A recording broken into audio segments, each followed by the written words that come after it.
Thanks for everyone being here this morning. Looks like it's about time to begin. We're going to be on Lesson 12, which is page 47 in your books. This is the last lesson in our books, and in case I forget, our time is about to come to an end. Our last class is on Wednesday. I really appreciate everybody's efforts in this class. It's been an excellent class. For me, I hope it's been just as much for you. I've really gained a way better understanding of the relationships and interactions we're supposed to have in this church to make it what it needs to be. I appreciate the elders letting me teach this class. I've helped and I've co-taught a few times a little bit, not in full quarters, but I've done different adult classes different ways, but I've never had my own. This has been really good for me. I really appreciate the elders giving me the opportunity to do that. I want to thank y'all and all y'all's attendance and participation in the class. It's really made this class really smooth and really good and uplifting and edifying for me. So I really appreciate that. So we're going to get to love one another. Before we get into that, let's go to God in prayer. Dear Almighty God and Father, we're so truly grateful for this gorgeous morning you've blessed us with, to be able to be here safely as those of a like mind, to be able to dive into your word, that we can truly have a remembrance of all the things that we've all studied and prepared for the class today, that we can have good discussion and only speak truths from your word, Father, so we can better understand how to love one another, to be there for one another, and to be the Christians we need to be to make this church and our relationship with all those around us, Father, what it needs to be, and have the right heart to be the Christian we need to be. Realize that it's not something we should just expect of ourselves, but that you demand that of us, Father, and we should always take that to heart and realize that how important that is to have love on our hearts. Pray that all the teachers around us this morning have a ready remembrance of what they're going to teach, that there's much good discussion in the other classrooms. We can bring glory and honor to your name for how we do study this morning, and also how we worship you, Father, and that we do so in a pleasing manner. Forgive us where we failed you, Father, and thank you so much for Christ. We know without him we wouldn't have that hope in heaven with you. In Christ's name, amen. Okay. So any questions from where we followed up last time? Once again, I got through where I wanted to get through last time, the things I circled for being at peace with one another. It's kind of been a building stair-step of things. If you notice, every lesson has been linked together. Every quality is hard to have without the other 12 qualities or other 11 qualities that we've talked about. I don't think there's any coincidence that he saved love for last. Many times love is mentioned last in multiple scriptures in the Bible, and I think that's on purpose, me personally, because without that last quality, the prior qualities are kind of irrelevant. I think we're going to see that as we go through this lesson, how important God stresses love, and I think you're going to see this is not another quality that just happens. This is something that is going to be something we have to work at, because we're going to have things all the time. So some people are just hard to love. They're just really hard to give love to, and that's something we're supposed to work to. That's something God's going to expect of us, to not ever look at the person that's hard to receive love, but look at their soul, look at their condition. We're supposed to all love everyone in such a way where we all want to be at the same place one day. Let's go to 1 John chapter 4, verse 11 and 12.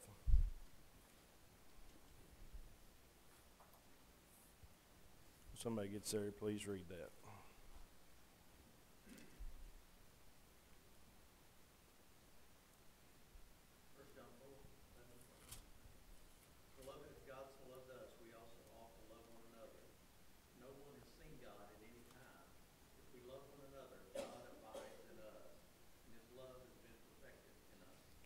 Okay, we're going to dive into that more, so we're not going to discuss that in depth right now, but we can see there it's a clear commandment of how we are to love.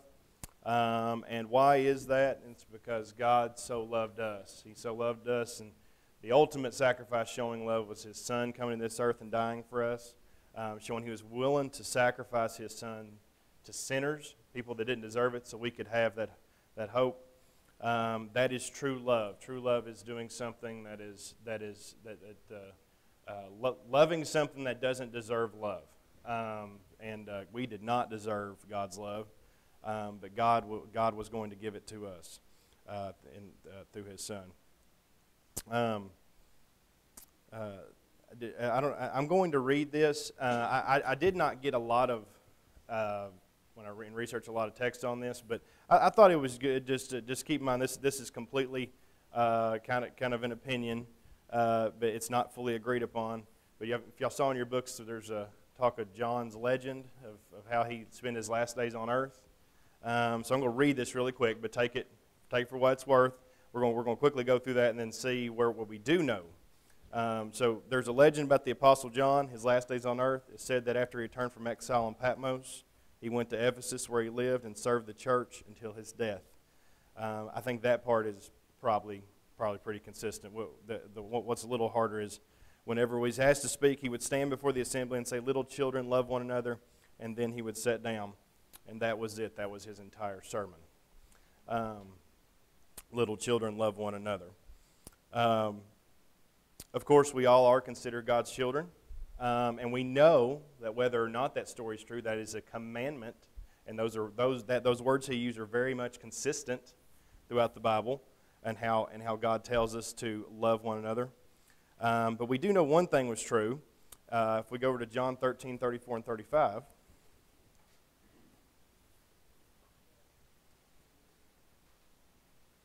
Somebody read that when they get there.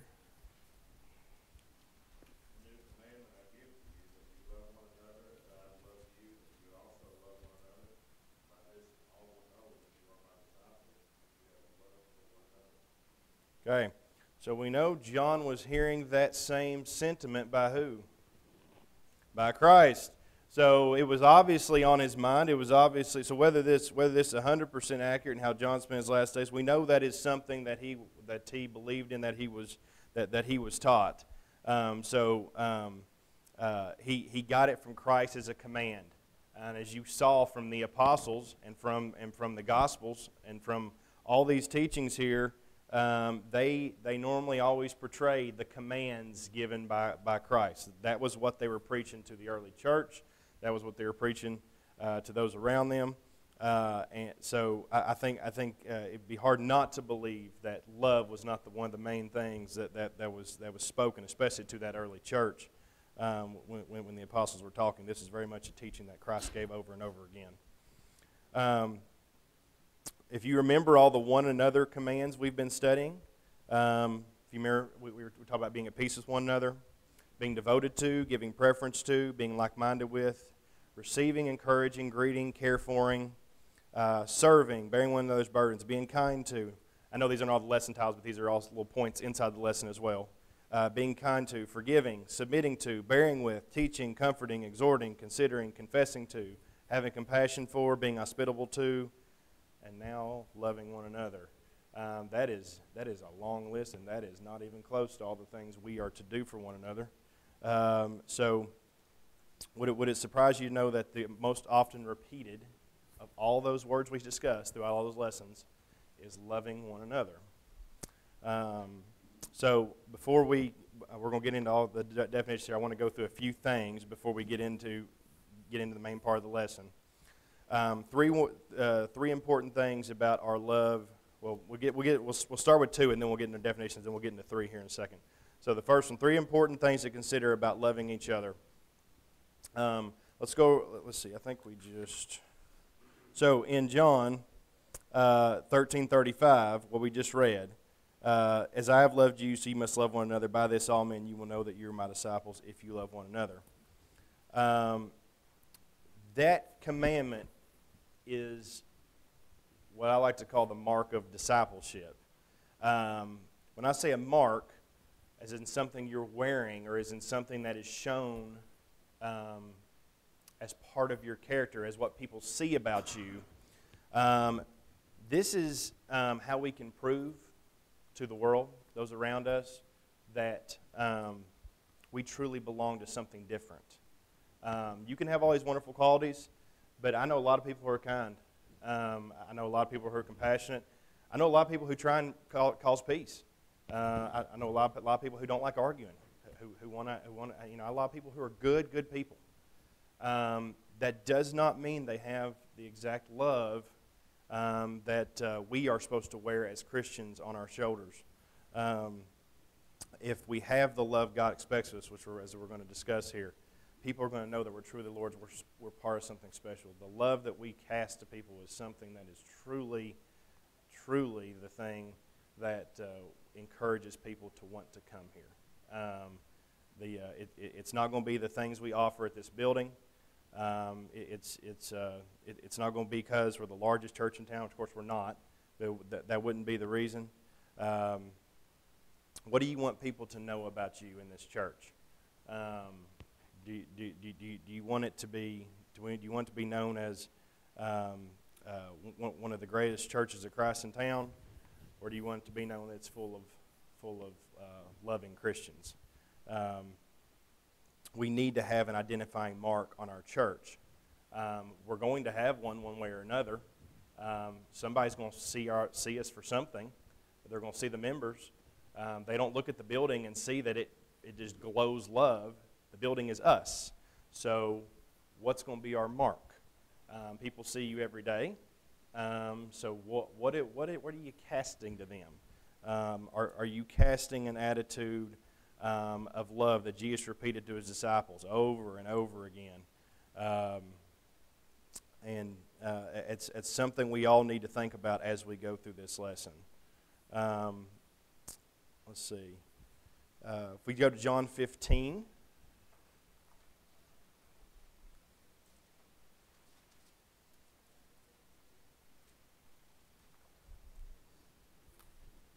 Somebody read verses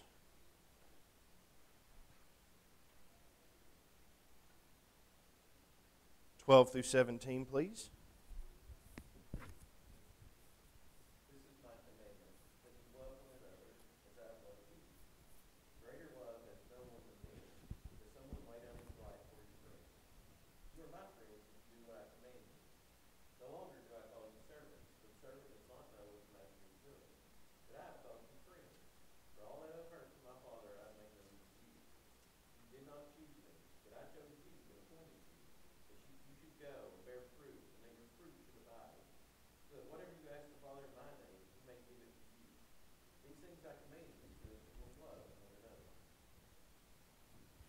Okay, the writer wanted to point out here that, well, first of all, who was getting taught to here?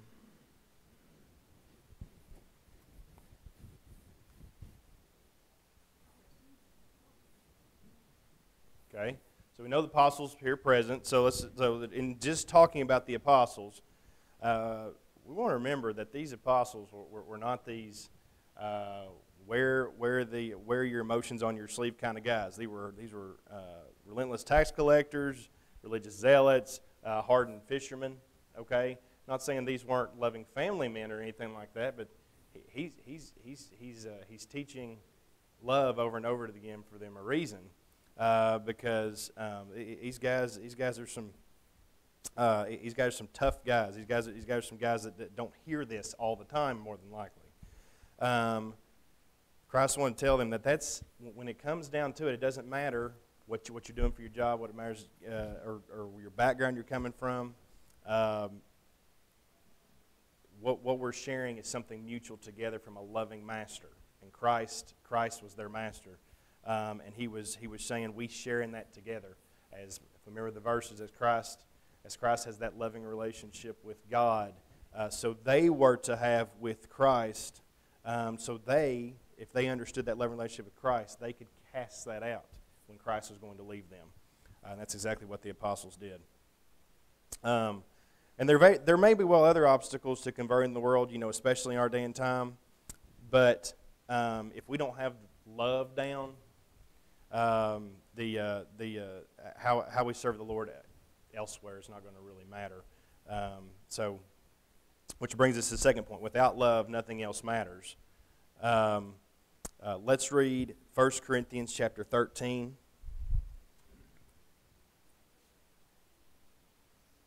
And somebody read verses 1 through 8, please.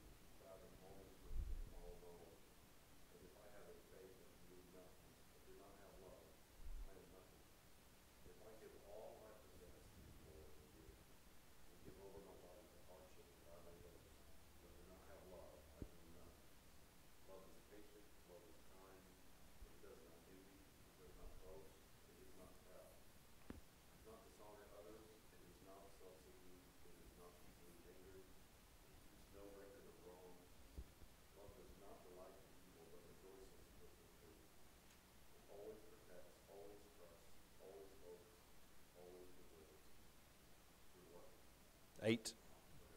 Love never fails, but where there are prophecies, they will cease. Where there are tongues, they will be stilled. Where there is knowledge, it will pass away. Okay, so the assignment I want to leave you with for next class is to cut that one out and post it on your wall, because that one really kind of sums up this entire class. That one. If you notice, there's a lot of things, the qualities of love, that touched on points we learned in lessons 1 through 11. So if we don't have these qualities about us of love, it says here, it does not matter the faith we have. It doesn't matter how we act toward one another in regards to how much we give, whether it be money or time, because there can be various reasons we're doing that. If we're speaking things that are not out of love, just to be someone who wants to be heard, which if we're like that, God calls us a clanging cymbal. I don't know what all y'all's translations have, but we're described as a clanging cymbal, because not really because maybe it sounds bad. It's just pointless. It's just a sound. It's just a sound when it has no love or meaning behind it. If that doesn't tell you how much God sees, how important love is, that we can have faith and that can move mountains, but not have love, all of that is worthless. We have to be the love that we have, and we're going to get into this more. The love that we have requires a do, not a say. There's no way on this earth that we can just tell everybody how much we love and talk about the things we've done without some point them wanting to say, well, I got to see it. How you're telling me you've done all these things? I've never really seen you do that. People are going to know what we look like based on what we do. If we're at work or around people or around their family, and we tell them all day, this is what I do all the time. I'm hospitable to all these people. I have so many people over to my house all the time from church, and I do all these things that are wonderful. But then they see you argue with people at work all the time, or say some vulgarity words, or act as not a Christian should act. Say it's just words. It's just clanging cymbal. It's not love that God expects from us. I'm going to read really quickly. I thought this was great. I remember Sean did this sometimes in his lessons. He would take verses, if I remember correctly, and reword them in his own words. So this is not from the Bible, but this is 1 Corinthians 3:1-3, rewritten in a slightly different form. Although I talk about love, if I am not showing it by kindness, it means nothing. Even if I attend every service, sing with all my heart, and observe the Lord's Supper faithfully, if I don't have love, I am in real spiritual turmoil. If I preach a lot of sermons, teach all the Bible classes, make sure and take care of all the Bible correspondence, am appointed as an elder or deacon, but don't really love my brothers and sisters, I am going to have an issue with going to heaven.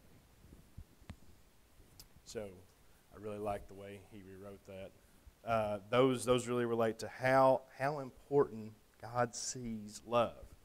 And I think the reason is not because it's just this hard commandment he wants to throw at us that just says you just got to have love. Because if you don't have it, the other Christian qualities are not going to fall into place for you. They're not going to go hand in hand. I mean, how are you going to want to constantly be a Christian progressively the rest of your life if you don't have love? How are we ever going to want to help somebody who's in spiritual issues, physical issues, if we don't have love? I mean, eventually it's going to wear out that, even if you have the reason, I'm just doing it because it's just kind of begrudging command. How long is that going to last? I mean, how long is that going to last? We have to have love for that to be something that we want to constantly do throughout our lives, to have that, to wear that. Okay, anything on those? I wanted to mention these first couple points because these were not directly in your lessons. These are a couple points I thought were really good that I want to touch on before we really start getting through some of y'all's questions and everything. I do have another one, but it does go along with a couple questions in your lesson, so I'm going to hold off on that one. Anything else about John 13 or 1 Corinthians 13 and how our attitude of the attitude of love that we should have before we move on? I've been pondering John's sermon, little children loving Mm-hmm. What do you think about all that? It's a very long sermon.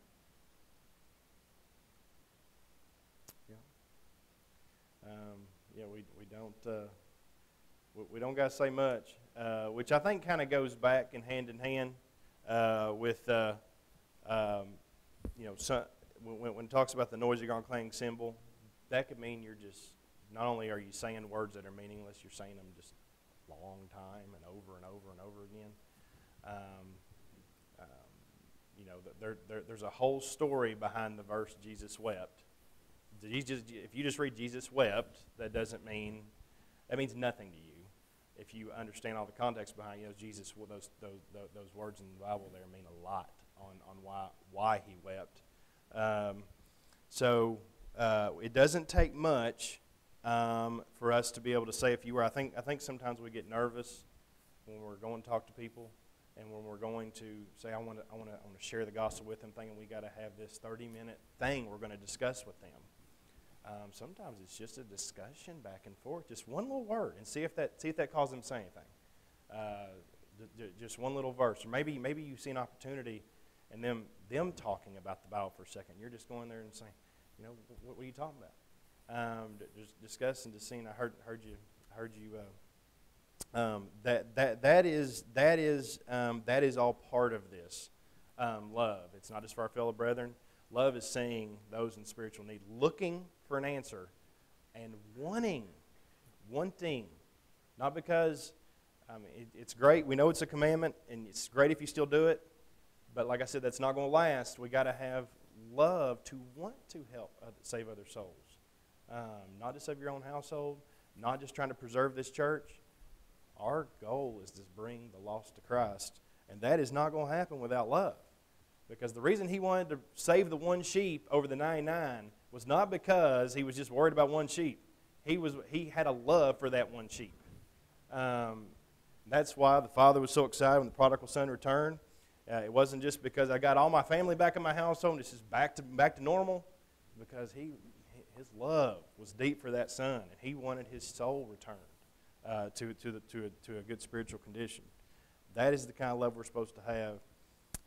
For each other and for the souls and all those around us that are in the lost condition. Anything else before we get into some of these brotherly love categories into your lesson a little more, into y'all's books a little more?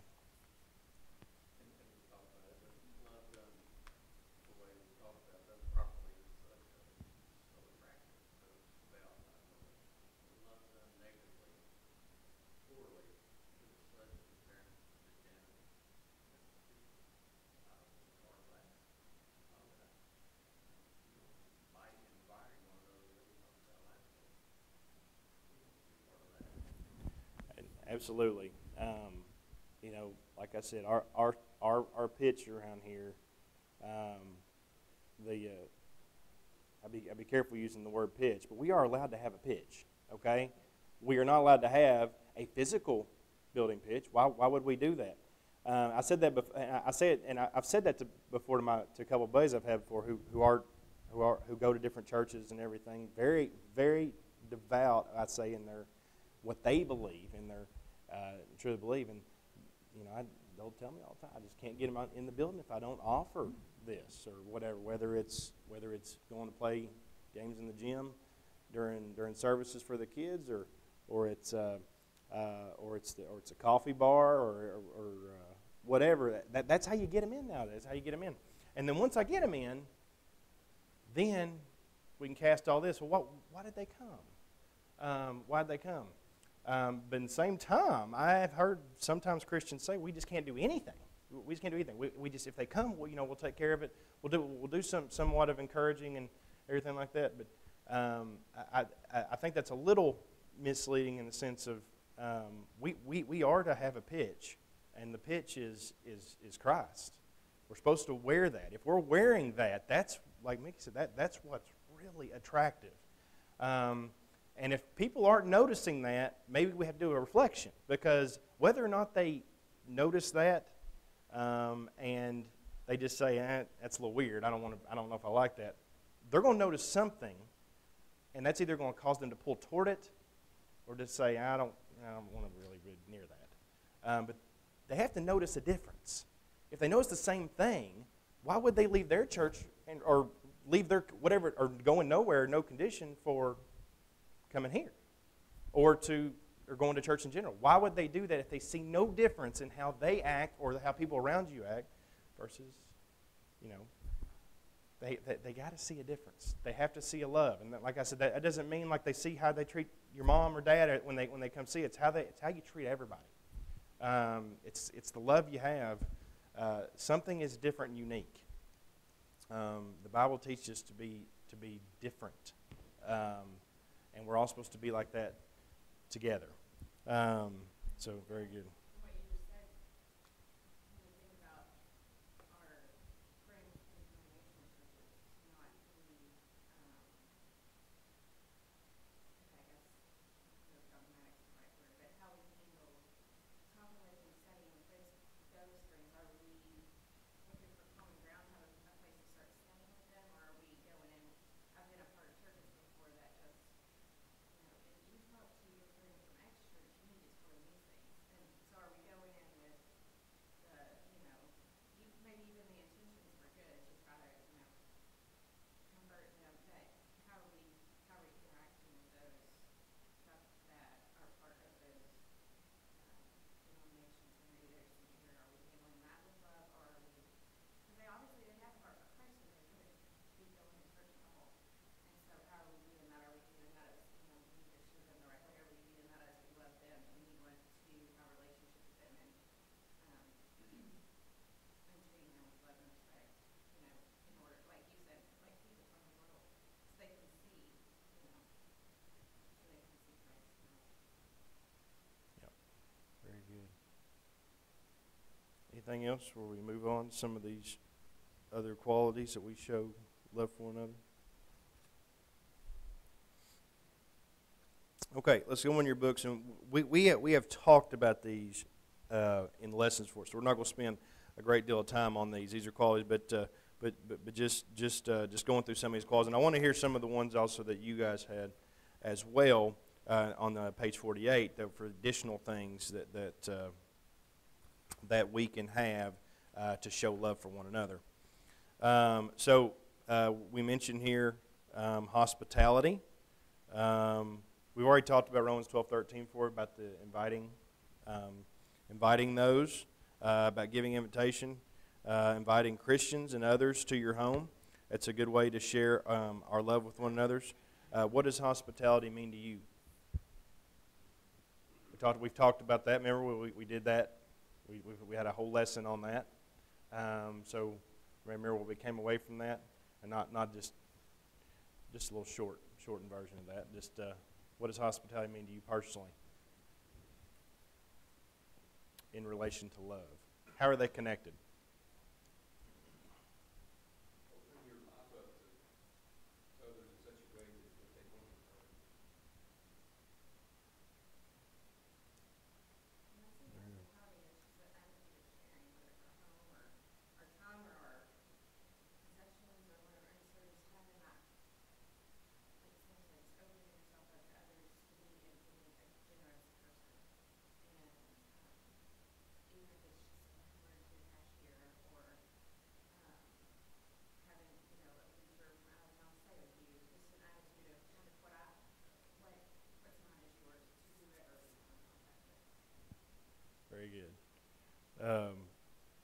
There was somebody I read that was talking about hospitality is kind of like a door, which is very much relating to what y'all are saying. That when people see a door and they see light coming out of it, they easily want to walk through that door and get to the other side. Well, if somebody's wanting to go somewhere, but they see a door always shut, they're never going to want to go because they can't pass through the door. That's how people are sometimes with hospitality. If they seem like a shut door or a closed-off door, never want to be open with anything, whether that's opening to talk to you about something or opening up your home or just opening to share anything. That is not hospitality that's going to lead to the kind of brotherly love we're supposed to have with one another. So I'm not saying that first time you meet somebody, everything's just laid right all out on the table, so you fully understand everything you have about each other at that point in time. But as Christians, we are supposed to be open with one another, whether that's emotionally, physically, and spiritually. We are supposed to have that to where we are an open door to each other. We are supposed to be there for each other and have hospitality and love to one another in that regard. Anything else on hospitality? Okay, and this kind of goes with it, spending time together. This goes hand in hand. It says in your books, helps love to grow. Families should spend time with other families. When we spend too much time with non-Christians, not enough time with other Christians, we grow weak spiritually. The early Christians spent much time with one another. I do want to say that in my other book, there would need to be a clarification there that does not mean that you should not be spending time with other Christians. That's going to happen. The 2 points were there in how are you spending your time with the other Christians?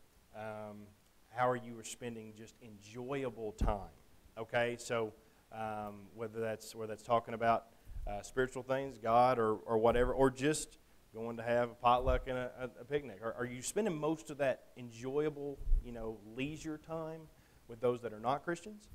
Whenever you have that time available, or are you choosing it to spending it with brothers and with brothers and sisters?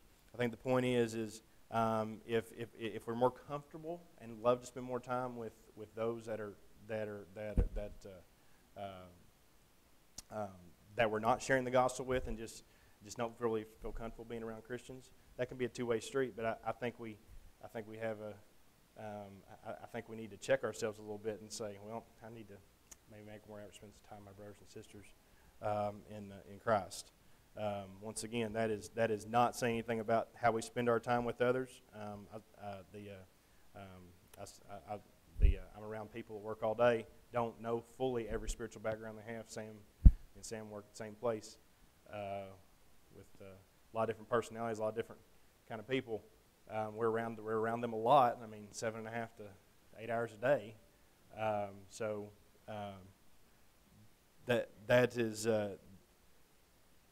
That doesn't mean that we can't be around people like that. We're supposed to be, and we can enjoy time with people like that.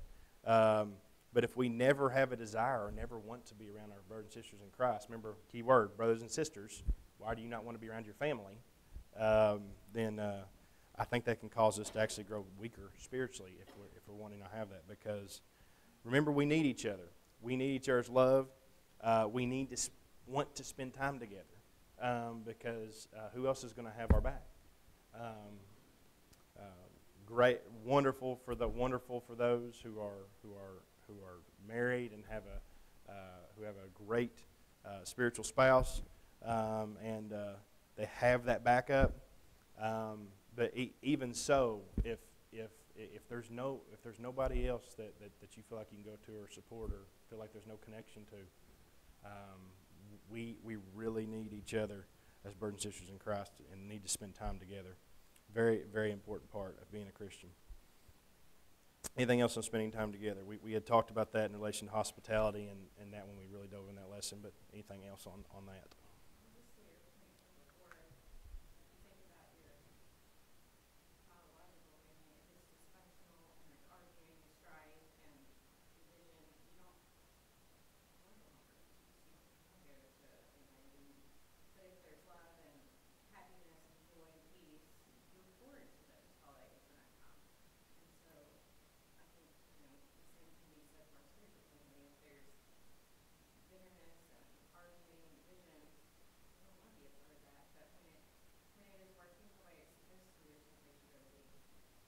absolutely.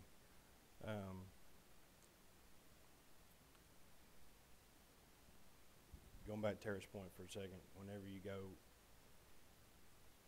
I think we'd all be naive to say that the entire time, if you've had children, the entire time you've had children, it's just been complete peace and harmony that has gone on in your house. It just doesn't happen. But when it is happening, there is always one thing at the root, which is what Tara was saying before, it's love. Okay?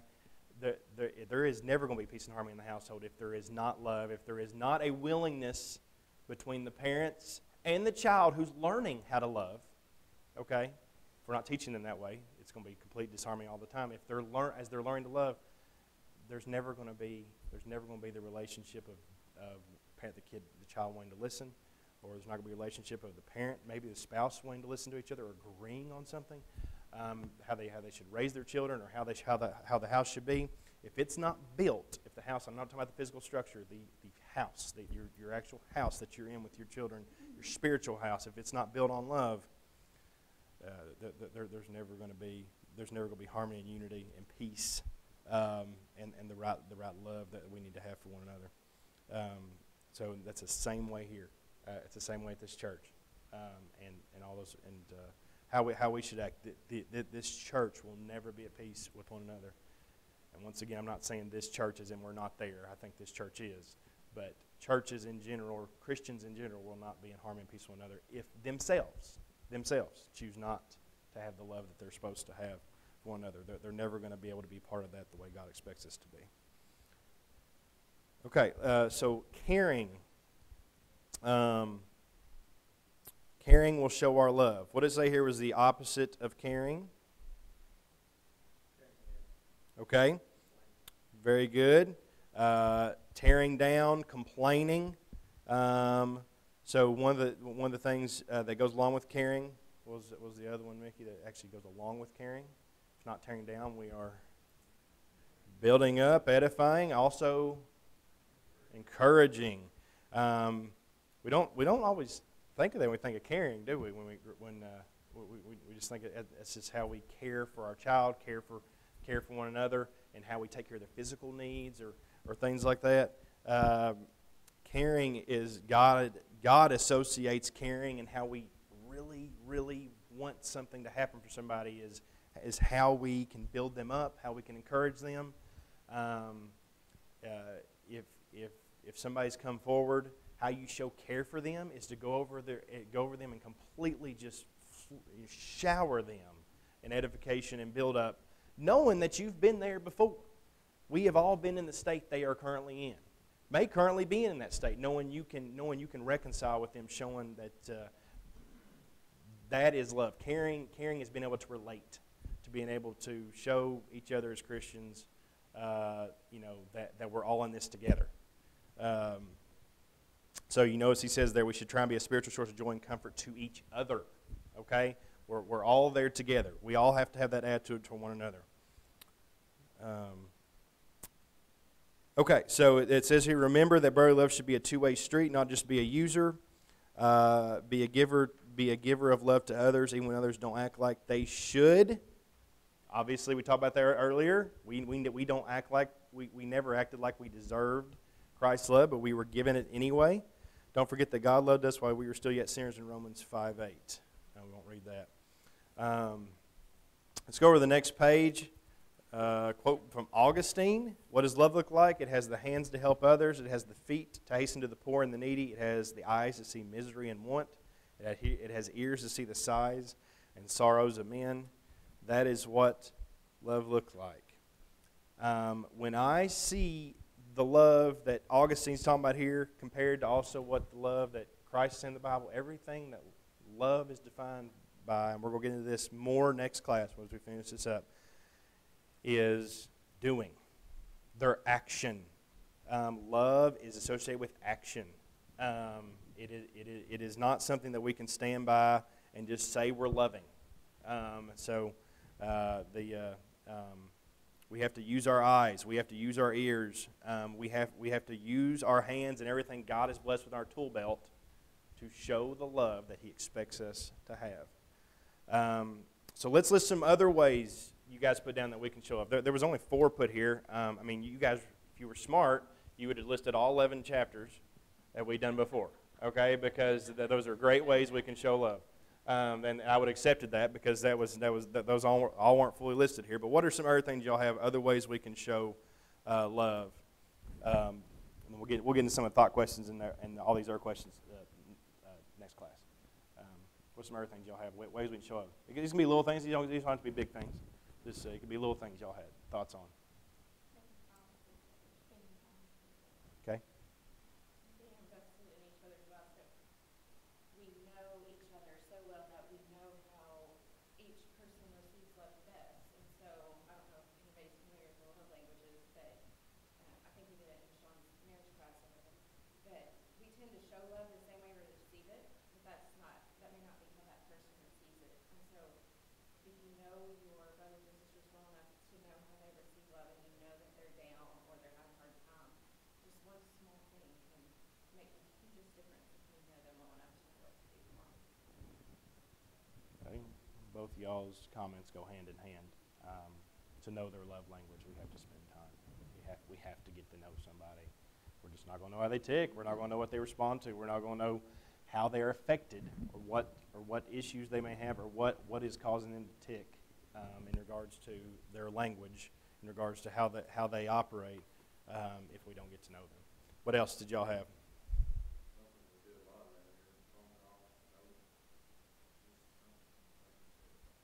It'd be something really simple. Absolutely. Everything, we talk about that work group. We don't. It's not, if we leave off the word work, it's just a group. Here with people talking. It's called a work group for a reason, because it requires an action. It's a work group. It requires work. Not just talking. We can talk in there 15. What does it take? About 15 minutes. Talking in there 15 minutes all day. It's a waste of air if we're just speaking in there. If nothing ever gets done, it's not an act. It's showing nothing. Okay, very good. Anybody else? Yeah, you just reminded me of a thought for the day. Your actions can change the world. Your opinion is just one. That's a good one. Who came up with that? Was that you, or was that No, pick? it was just my thought for the day. Oh, just thought for the day. That's a good one. It is. Very good. Very good. Kind of stuck with this theme, models with their hands be the idea or something. Arms to embrace the concerns of others, and mouth to share the name of Jesus in the back of your personal. Absolutely. Very good. Very good. And one that I've always struggle with is if you want to figure out how to love somebody, you just gotta listen. Okay, just stop and listen. Okay, very good. We're going to pick up with the thought questions and do the remaining questions, and we'll finish up Wednesday night. Appreciate your time.